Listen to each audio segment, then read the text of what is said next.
Music education time, and today we are on location in Riga, which is the capital city of Latvia. Now behind me is the Nationala Opera, the National Opera House of Latvia. Now I don't profess to know too much about things like ballet and opera music. However, I do know about history, and we all know that up until 1991, Latvia was a part of the Soviet Union, which meant they went very, very much by the rules of communism. And although they are their own independent nation since, they still kept a lot of that Soviet culture with them, one of which was dance.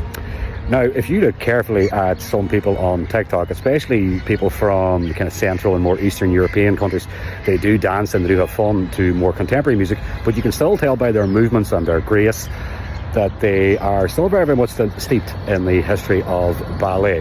I know I spoke to a woman yesterday who told me that even nowadays, kids are still very, very into it as well. You know, it's good for exercise and so on as well. And going back to some of those on TikTok, yeah, some of them are quite easy to look at as well.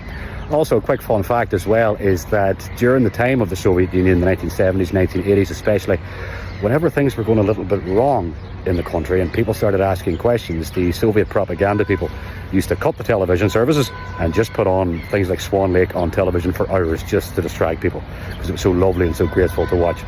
Anyway, hope you enjoyed.